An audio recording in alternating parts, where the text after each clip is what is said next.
Respected president and members, ఈ సంవత్సరం మన ఛాంబర్ ఎలక్షన్స్ ముగిశాయి. మరి కాసేపట్లో ఫలితాలు వస్తాయి.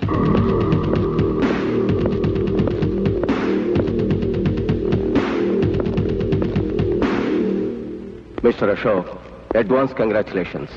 ఈ సంవత్సరం కూడా మీరే ప్రెసిడెంట్. ఏడి ఆ కొండపల్లి ఎక్కడా కనిపించటం లేదే? ఏ కొండపల్లి అయినా ఈ కొండను ఢీకుంటే కొమ్ములిరిగి పిల్లిలు అయిపోవాల్సిందే. మీరు ఆతృతగా ఎదురు చూస్తున్న ఫలితాలు వచ్చాయి. మన ఛాంబర్ ఎలక్షన్ లో ప్రెసిడెంట్ గా పోటీ చేసి అత్యధిక మెజార్టీతో గెలుపొందిన కొత్త ప్రెసిడెంట్ శ్రీ కొండపల్లి రాజా గారు.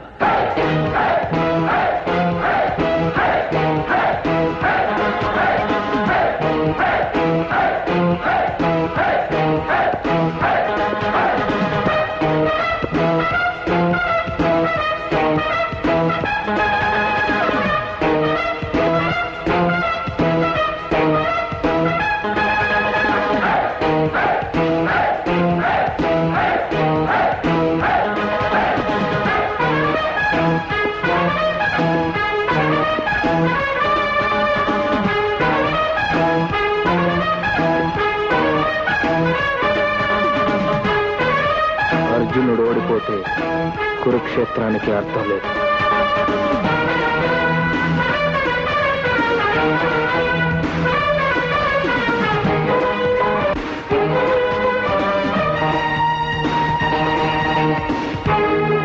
మిస్టర్ రాజా, మీరు గెలుపొందిన సందర్భంగా చిన్న పార్టీ ఇద్దామనుకుంటున్నాను. దయచేసి అంగీకరించండి. ఏ గురు, వద్దురా, తప్పదు గురు, అది పద్ధతి. నువ్వు టేస్ట్ చేసి ఇచ్చే, నేను లైన్ చేస్తాను.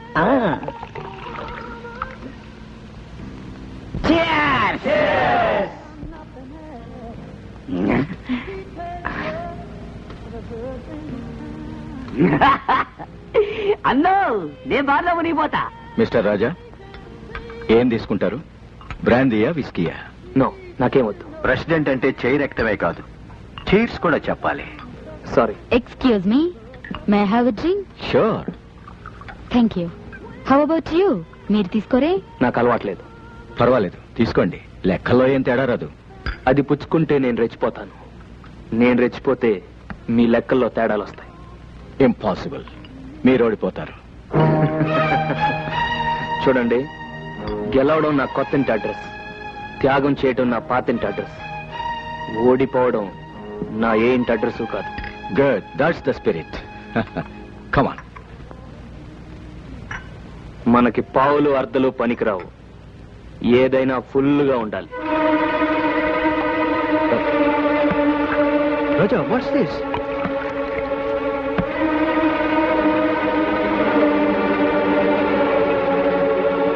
స్వర్గం కావాలా? ఇస్తావా? ఒక నైట్ కైతే నైట్ ఖర్చు? వైట్ పేపర్ మీద సంతకం. తెల్ల కాగితాల మీద సంతకాలు పెట్టడం చిన్నప్పటి నుంచి అలవాటే. పేపర్స్ ఎక్కడా? ఓహో, ఇక్కడున్నాయా? ఇదిగో. ఇదేంటి, పెన్నా? సంతకం ఎక్కడ పెట్టాలి? ఇక్కడ.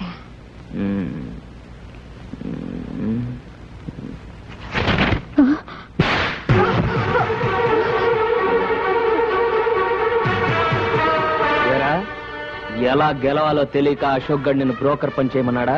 కొండపల్లి, అరిచి ఖర్చి నువ్వు నన్ను చేసేదేంట్రా నా కోడిదోడు కొమ్ము? నువ్వు నన్ను చాలా తక్కువగా లెక్క వేస్తున్నావు. నేను నిన్ను తక్కువగా లెక్క వేయటం కాదురా, నువ్వే నన్ను తక్కువగా అంచనా వేశావు. ఎక్కాలు చదవకపోయినా కరెక్ట్ లెక్కలు నేను చెప్పనా? మగాడేసేది ఈనాటి లెక్క, ఆడది వేసేది రేపటి లెక్క, కుర్రవాడు వేసేది నోటు లెక్క, కన్నపిల్ల వేసేది పెళ్లి లెక్క, పేదవాడు వేసేది రోజు లెక్క, ఉన్నవాడు వేసేది డబ్బు లెక్క, నాయకుడు వేసేది ఓట్ల లెక్క, ఆ భగవంతుడు వేసేది పాపాల లెక్క. కానీ కొండపల్లి వేసేది న్యాయమైన లెక్క. మళ్ళీ ఇలాంటి తిక్క తిక్క వేషాలు వేసావో లెక్క పెట్టకుండా కొడతాను. ఓహో, నీకు అన్ని లెక్కలు తెలుసన్నమాట. మరి ఫోటోలే లెక్కలోకి వస్తాయి. కాలు జారిన లెక్కలోక, నెల తప్పిన లెక్కలోక, కలియుగ కుంతి లెక్కలోక.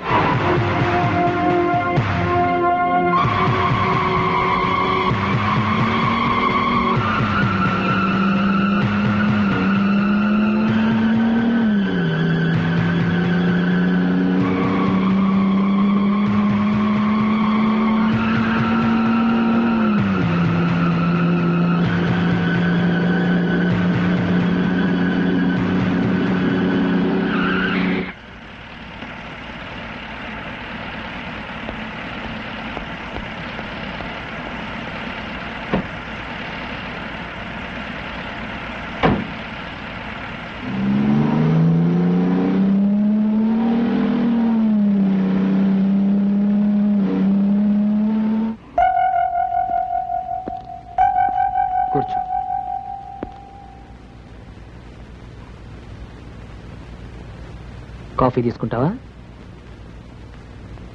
లక్ష్మి, 2 స్ట్రాంగ్ కాఫీ తీసుకురా. చూడమ్మా, డబ్బు సంపాదించాక మనిషికి పొగరు వస్తుంది, అహంకారం వస్తుంది. నేను చెప్పిందే చేయాలి, అదే శాసనం అన్న ధీమా వస్తుంది. కానీ నేను అలాంటి వాడిని కాదు. ఇప్పుడు నీకు నీతి చెప్పాలనో బుద్ధి చెప్పాలనో కాదు ఇది చెప్తుంది. నీది చదువుకునే వయసు, ప్రేమించే వయసు కాదు, పెళ్లి వయసు అసలే కాదు. కాఫీ తీసుకో. తీసుకోమ్మా, తీసుకో.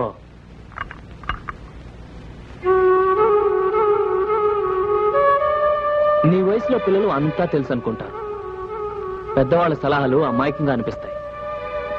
మీరు అనుకునేదే కరెక్ట్ అనిపిస్తుంది. అది మీ తప్పు కాదమ్మా, మీ వయసు తప్పు. నేను శ్రీకాంత్ని మనస్ఫూర్తిగా ప్రేమిస్తున్నాను.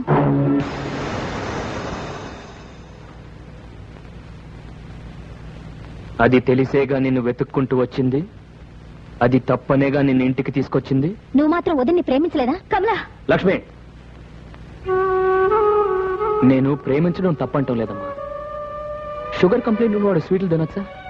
అలాగే మన శత్రు అశోక్, వాడి తమ్ముడు నువ్వు ప్రేమించవచ్చా? నన్ను ఏ మొహం పెట్టుకుని వాడి దగ్గరికి వెళ్ళమంటావు? ఏమని అడగమంటావు? శ్రీకాంత్ని పెళ్లి చేసుకోకపోతే నేను చచ్చిపోతాను. లేకపోతే ఏంటమ్మా, ఇందాక నుంచి చూస్తున్నాను. అసలు ఏమనుకుంటుంది ఇది? నేను వెళ్ళి అశోక్ గారి కాలు పట్టుకోవాలా? ఇప్పుడు దొరికిందా నీ జుటాన్ వాడు నన్ను అవమానిస్తుంటే నీకు ఆనందంగా ఉంటుందా?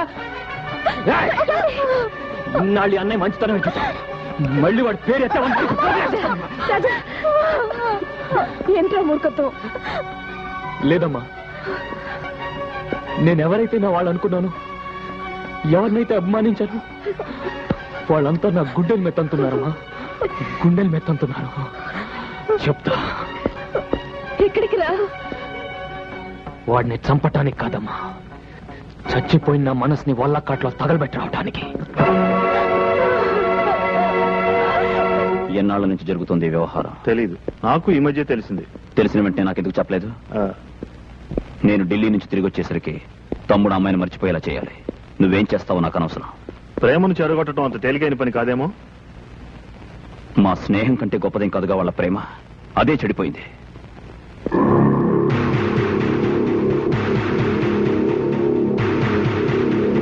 కమల ఆలోచిస్తున్నా. అది కాదు శ్రీకాంత్, అన్నయ్యకి తెలిస్తే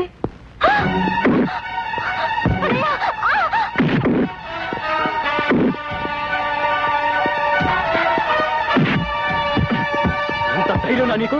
నా ఇంటికే వచ్చి చంపేస్తాను. లోపలికి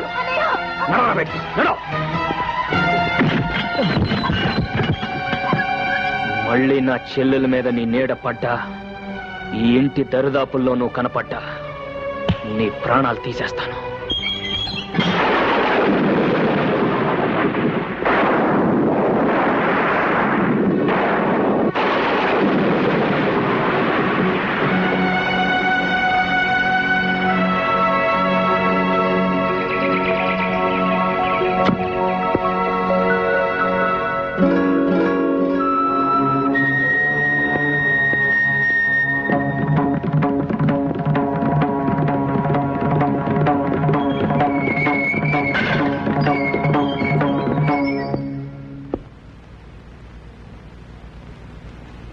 నిజంగానే నా చెల్లెల్ని ప్రేమిస్తున్నావా?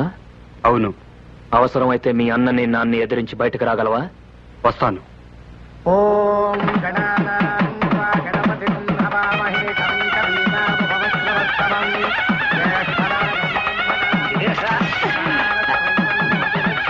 నువ్వు ఇక్కడే ఉన్నావుగా, ఇంతదాకా ఎలా రానిచ్చావు? నన్నేం చేయమంటావు? నువ్వు రాత్రి చెప్పి వెళ్ళావు, తెల్లారు లేచి చూస్తే తమ్ముడు ఇంట్లో లేడు. ఏమయ్యాడని ఎతకపోతే అసలు విషయం తెలిసింది. ఏం చేయాలో నాకు తోసక వెంటనే నీకు ఇన్ఫార్మ్ చేశాను.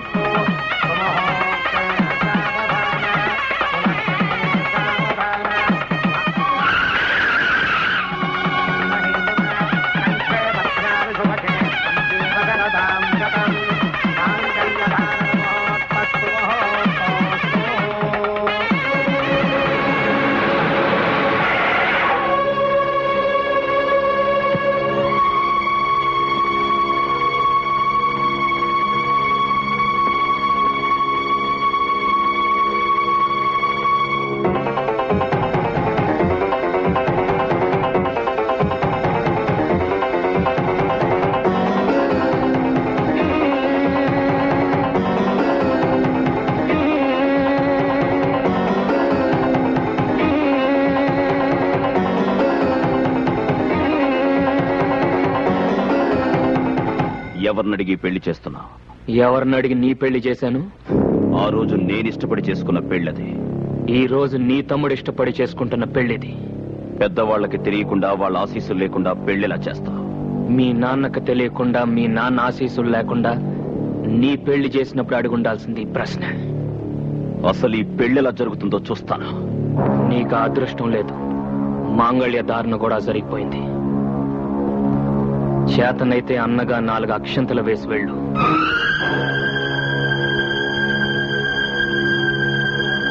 అన్నయ్య,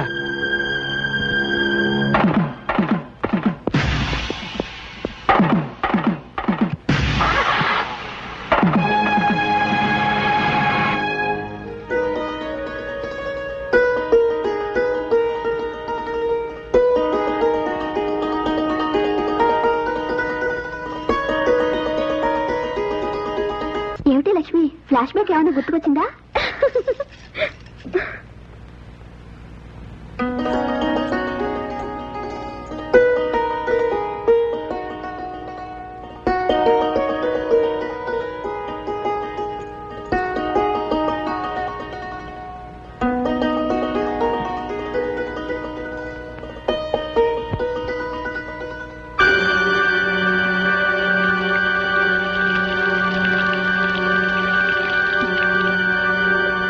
ఇన్నాళ్ళు ప్రేమ వలకబోసి ఇప్పుడు పాలు వలకబోస్తున్నాడేమిటా అని చూస్తున్నావా? కావాలనే చేశాను. మా అన్నయ్యకు శాంతి, మా నాన్నకు విశ్రాంతి పోవడానికి కారణమైన మీ అన్నయ్య మనశ్శాంతి పోగొట్టడానికి నిన్ను పెళ్ళాడాను. నీ మెడలో వేసిన 3 ముళ్ళు, ఒకటి పగతో, రెండోది ప్రతీకారంతో, మూడోది ద్వేషంతో. ఈ రోజు నుంచి నీ కేర్ ఆఫ్ అడ్రస్ కష్టాలు, కన్నీళ్లు. Good night. గంగాధరం నీకేమవుతాడు? మేనమా అవుతాడండి. నీకు సొంత ఇల్లుందా? లేదండి. సొంత కారు? లేదండి. పోనీ మోటార్ సైకిల్? అది కూడా లేదండి. ఎన్ని సంవత్సరాల నుంచి అతనికి సేవ చేస్తున్నావు? 10 సంవత్సరాల నుంచి పనిచేస్తున్నాను సార్. ఇక్కడికి వచ్చి ఎంతసేపు అయింది? 10 నిమిషాలు అవుతుంది. అందులో 10 లక్షలు ఉన్నాయి. నిమిషానికి 1,00,000. దీనికి నేనేం చేయాలండి? మర్డర్ చేయనక్కర్లేదు, మానభంగం చేయనక్కర్లేదు. చిన్న ఇన్ఫర్మేషన్. రేపు 2 కోట్ల రూపాయల ప్రాజెక్టుకి టెండర్ వేయబోతున్నాడు అశోక్. ఆ అంకె నాకు కావాలి. ఓసి ఇంతేనా?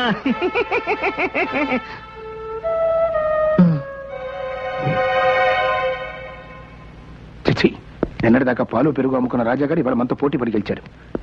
కిందేళ్ల నా అనుభవం, తెలివితేటలు బూడిదలో పోసిన పన్నీరు అయిపోయాయి. రేపటి నుంచి మార్కెట్లో ముఖం ఎలా చూపించాలో అర్థం కావట్లేదు. 2 కోట్ల కాంట్రాక్ట్ కొట్టేశాడు.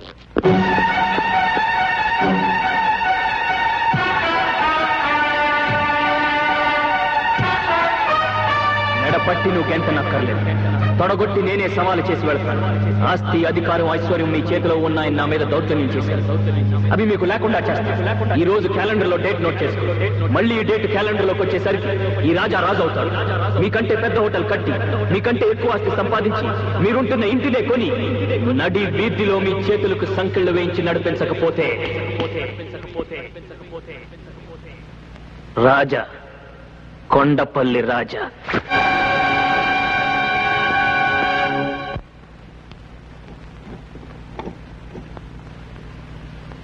ఏంటిది? అరటికాయ కూరండి. తీసుకెళ్లి మీ అన్నయ్యకి పెట్టు. పాలమ్ముకునే బుద్ధులు ఎక్కడ పోతాయి? చిచ్చి.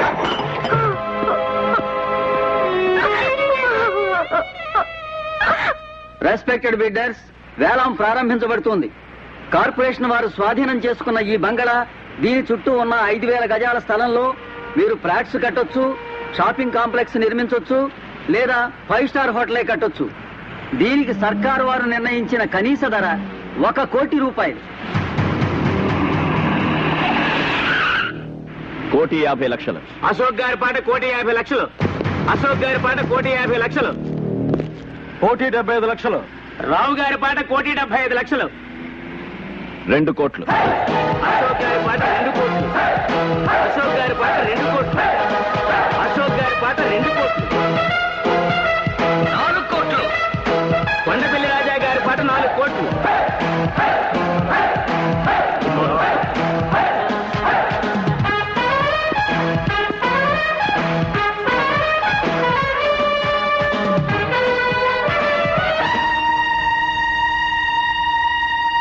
కొండపల్లి రాజా గారి పాట 4 కోట్ల రూపాయలు.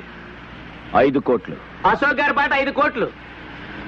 అశోక్ గారి పాట 5 కోట్లు. 6 కోట్లు. రాజా గారి పాట 6 కోట్లు.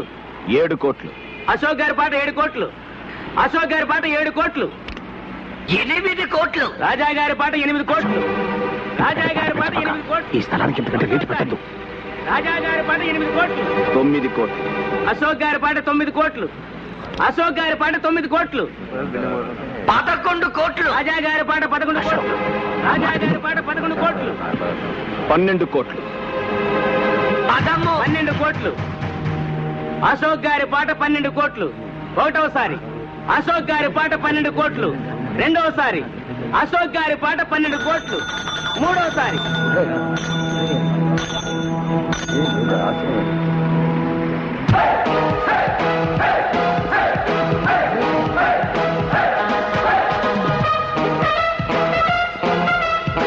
ముద్దు. పుణ్యాత్ముల కోసం కట్టేది దేవాలయం, పాపాత్ముల కోసం కట్టేది శివాలయం. మేధావులు పొందేది పురస్కారం, మూర్ఖులు పొందేది తిరస్కారం. ఆవేశపరుడు తెచ్చుకునేది ముప్పు, ఆలోచన పరుడు తెచ్చుకునేది మెప్పు. 3 కోట్ల ఆస్తిని 12 కోట్లకు పాడినవాడు గెలిచినట్ట, ఓడినట్ట. ఇక్కడ జరిగింది వేలం పాట, కానీ కొనసాగింది ఈ రాజా వేట. రేయ్, బిల్డింగ్ కట్టడమే కాదురా, కోల్చడం కూడా తెలిసిన వాడిని. తీరబండి.